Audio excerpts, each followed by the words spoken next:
লইয়া সিনেমা দেখেন না, এই কিডনি ভিতরে লইয়া মিথ্যা কথা বললেন না, এই কিডনি ভিতরে লইয়া কোনো কবিরা গুনাহ করেন না।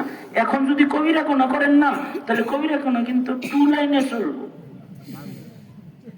সিঙ্গেল লাইনে না। কারণ একজনের কিডনি আর একজনের ভিতরে লাগছে না।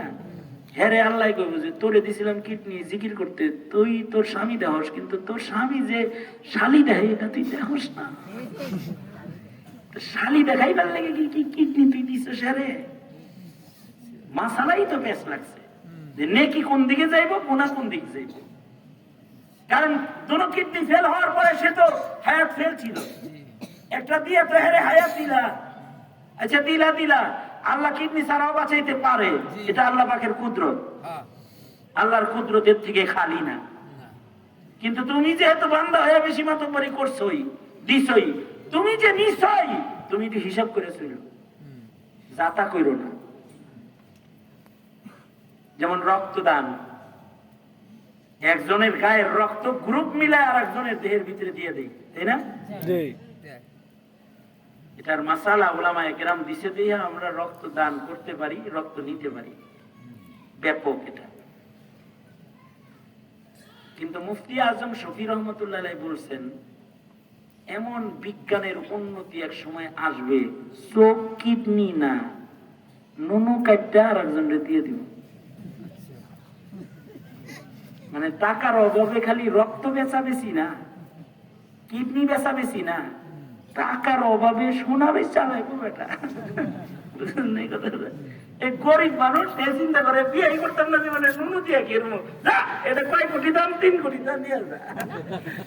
তো এখন একজনে যদি নুনু বেচে আর একজনের কাছে, আর হে যদি টাকা দিয়ে নুনু কিনে লাগায়, আর বিজ্ঞান, যেই বিজ্ঞান কিডনির রোগ সেটআপ দিছে, চোখের রোগ সেটআপ দিছে, ওই বিজ্ঞান পুরুষাঙ্গের রোগ সেটআপ দেওয়া তো তার জন্য কঠিন কিছু না।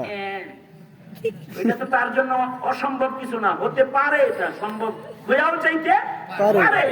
এখন কথা হলো, যদি সম্ভব হয়ে যায়, আর যদি কেউ সোনা বেচা লায়, আর কেউ যদি কিনা লায়, আর যদি এই কিনা সোনা দিয়ে কেউ বিয়া করে ফেলায়, আর বিয়া করে যদি কেউ একটা বাচ্চাও বাপ হয়ে হালায়, এখন প্রশ্ন আসবে যে সদ্য ভূমিষ্ঠ নুনু জোড়া লাগানো পিতা মহোদয়ের যে বাচ্চাটা জন্মগ্রহণ করলো, এই বাচ্চাটা আব্বু বলে কাকে ডাকবে? নুনুওয়ালাকে ডাকবে নাকি যার শক্তি ব্যবহার হয়েছে তাকে ডাকবে? মাসালা আসবে। সারা দুনিয়ার সব জ্ঞান একত্রিত কইরা মাসআলার উত্তর বের করতে পারবে না যতক্ষণ না পর্যন্ত কোরআন হাদিসের আলোর কাছে না আসবা। কথার কথা কঠিন। তাইলে এবার আপনারা বুঝে থাকলে বলেন, জাগতিক শিক্ষাই দরকার নাকি ইলমে দ্বীন দরকার? ইলমে দ্বীন দরকার। কিছু ডাক্তার আছে মাথা মোটা ডাক্তার, মাথা মোটা ইঞ্জিনিয়ার, এরা কয় কি, কওমি মাদ্রাসা আমাদেরকে কি দিছে? না একটা ডাক্তার দিছে, না একটা ইঞ্জিনিয়ার দিছে, না একটা, এগুলো তাদের প্রশ্ন। আমি তাদের প্রশ্নের উত্তর দিচ্ছি। তুমি মুসলমানের ঘরে জন্মগ্রহণ করে কালেমা পড়তে পারো না, হুজুর হয়ে ইংলিশ বলতে না পারাটা যতটুকু অপরাধ, মুসলমানের ঘরে জন্মায় সূরা ফাতিহা পড়তে পারো না, এটা তার চাইতে 1 কোটি গুণ বেশি অপরাধ।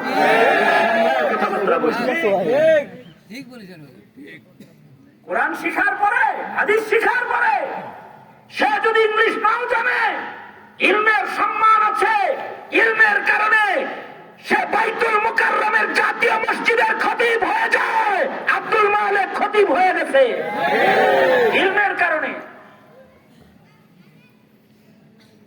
জাতির প্রধান চেয়ারে বসার মতো অধিকার আব্দুল মালিক পেয়েছে ইংলিশ স্পিকিং দিয়া না, ইলমে দ্বীন দিয়া।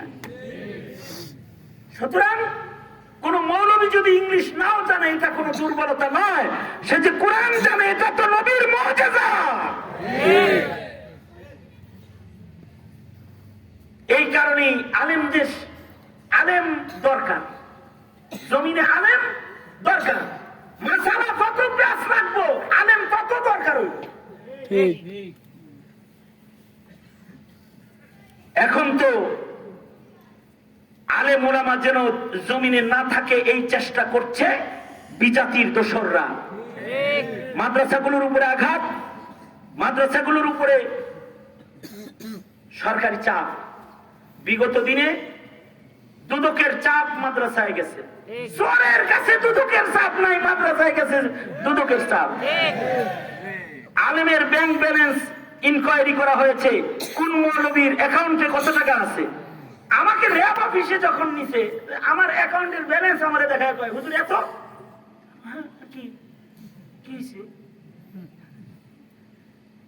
এত একটা মৌলবীর অ্যাকাউন্টে থাকা, এত যা দেখতেছেন এটা মুদি দোকানদারের অ্যাকাউন্টেও থাকে,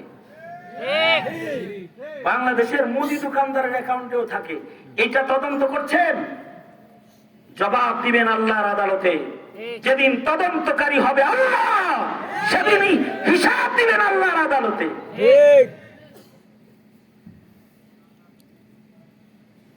আমাদের দেশের বিচারপতি কালামানি, সে রাস্তায় নাকি দিছে কত লাগছে, হ্যাঁ 70 লাখ, আড়াইছে 15 লাখ দিছে, এরপরে কলা পাতায় শুইছে। হিসাব হবে, হিসাব হবে। এজন্য মৌলবীর সাথে আচরণেরও হিসাব হবে। কিয়ামত পর্যন্ত আর নবী আসবে না, কিন্তু আলেম আসবে। আল্লাহ মানুষের সিনায় ইলম দান করবে নিজের জিম্মায়। পূর্বের যুগে নবীদের সাথে বেয়াদবি করার কারণে যে গজবের শিকার হয়েছে, কিয়ামত পর্যন্ত আলেমদের সাথে বেয়াদবিকারীরা ওই গজবের শিকার হবে, হবে। কারণ নবী আর আসবে না, হবে। যদি বুঝে না আসে, তাহলে বিগত দিন যারা দেশ শাসন করেছে তাদের দিকে তাকায় দেখো, বুঝে না আসলে। আলেম ওলামারা নির্যাতিত হয়েছে, জেলবন্দি রয়েছে, আলেম ওলামারা বছরের বছর জেলখানায় রয়েছে নিরপরাধ। আমার নামে মামলা কি জানেন? আমার নামে মামলা হলো আমি নাকি বাইতুল মুকাররমের উত্তর গেটে ককটেল মাইরা দৌড় দিয়া পালাইছি। আপনারা হাসলেন, আমার তো মনে হয় এখানে যদি ইবলিস দাঁড়ানো থাকে সেও হাসি দিবে। কারণ হলো আমি জীবনে ককটেল সচক্ষে জীবনে কোনোদিন দেখি নাই, আল্লাহর কসম। পত্রিকায় ছবিতে দেখছি, ছবিতে ককটেলের ছবি দেখছি পত্রিকায়, কিন্তু আমি মানে সচক্ষে ককটেল জীবনে কোনোদিন চোখে দেখি নাই। আমার নামে মামলা হইলো ককটেল থ্রো করার মামলা, আমি নাকি ককটেল মারছি, এটা হলো মামলা। তারপরে নাকি আবার দৌড় দিছি, অথচ 90 সাল থেকে আমি রিউমেটিক আর্থ্রাইটিস, রিউমেটিক ফিভার রোগে আক্রান্ত। 90 সাল থেকে আজ পর্যন্ত কোনোদিন আমি একটা দৌড় দিইনি।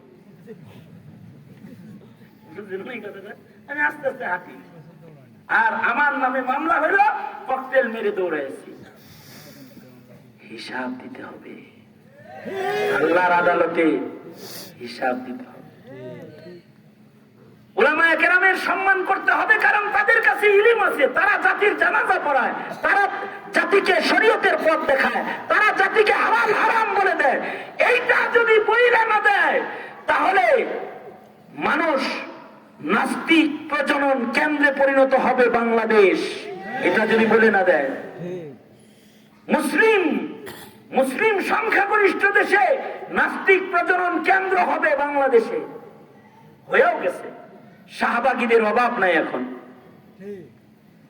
আলেম ওলামাকে মূল্যায়ন আপনারা করেন, তাই ওয়াজ শুনতে এসেছেন, কিন্তু অধিকাংশ মুসলমান আলেম ওলামার যথাযথ কদর করে না বিধায়ী ডক্টর ইউনূস সাহেব কমিশন গঠন করে সেখানে আলেমকে রাখতে চায় না, গড়িমসি করে। উপদেষ্টা পরিষদ গঠন করে সেখানে শাহবাগে জায়গা দিলেও মৌলবী জায়গা দিতে চায় না, কারণ জাতি আলেমের কদর বুঝেন না। এই কারণে আপনারা যদি কদর বুঝতেন, তাহলে এই দেশ মুসলমানের দেশ যারা চালায়, তারা আপনার সন্তানকে বেঈমান বানানোর সুযোগ পেত না।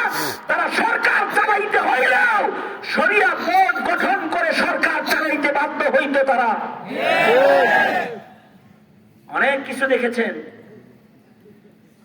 কিন্তু উলামায়ে কেরামের উপরে এই বেইজ্জত যেটা স্বাধীনতার পরে কখনো আর হয়নি। সুতরাং প্রতিটা মাদ্রাসার মূল্যায়ন করুন, কারণ এগুলো ইমানের কেন্দ্র, এগুলো ইলম সংরক্ষণের কেন্দ্র। ঠিক কিনা জোরে আওয়াজ করে বলেন। সুতরাং আলেমরা যেখানে আপনারা সেখানে, কারণ নবী আর আসবে না, কিয়ামত পর্যন্ত আলেমদের ইত্তিবা, আলেমদের কাছ থেকে জিজ্ঞাসা করে মাসাইল মানা উম্মতের উপরে ফরজ। এ কারণে আল্লাহর রাসূল বলেন, ফাজলুল আলিমি আলাল আবিদি কা ফাজলি আলা আদনাকুম। নবী বলেন, সাহাবীরা, তোমাদের জনসাধারণের মধ্যে আমি নবীর মূল্য যেমন, সাধারণ পাবলিকের ভেতরে আলেমের মূল্য তেমন। আল্লাহর রাসূল বলেন, ফাকিহুন ওয়াহিদুন আশাদ্দু আলা শাইতানি মিন আলফি আবিদিন। 100 আবেদরে শয়তান যতটা ভয় না পায়, তার চেয়ে একজন আলেমকে শয়তান বেশি ভয় পায়। তেমনি মানুষ শয়তানরা আবেদরে যতটা ভয় না পায়, তার চেয়ে মামুনুল হক বাবু নগরী পীর সাহেব চরমোনাইকে বেশি ভয় পায়, বেশি ভয় পায়। শাইখুল ইসলাম আল্লামা আহমদ শফিকে বেশি ভয় পেয়েছে, কারণ একজন আলেম, একজন সত্য আলেমে দ্বীন দেশের সকল তন্ত্র মন্ত্র নাস্তিক্যবাদের জন্য এক পারমাণবিক শক্তি, পারমাণবিক শক্তি। আলেমের প্রভাব আছে, ইলমের প্রভাব আছে। সুতরাং ওলামাদের সাথে থাকুন, জাতির ঈমানকে নিশ্চিত করুন। কারণ আলেম ওলামারা থাকবে তো মাসায়েল থাকবে, ঈমানদারি থাকবে। আলেম থাকবে না, মাসায়েল থাকবে না, ঈমানদারি থাকবে না। ইনশাআল্লাহ আলেমদের সাথে আছি, ইনশাআল্লাহ বলেন ইনশাআল্লাহ। আমার সাথে তাকবীর দেন। আলেম ওলামা যেখানে আমরা আছি সেখানে, জোরে আলেম ওলামা যেখানে আমরা আছি সেখানে, আলেম নাই যেখানে আমরা নাই সেখানে। নারে তাকবীর, আল্লাহু আকবার।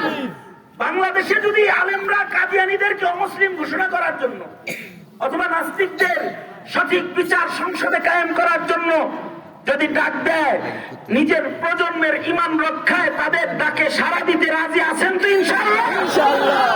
আল্লাহ সবাইকে কবুল আর মঞ্জুর করুন। সবাই ইস্তিগফার করেন। আস্তাগফিরুল্লাহ রাব্বি মিন কুল্লি যামবি ওয়া আতুবু ইলাইহি।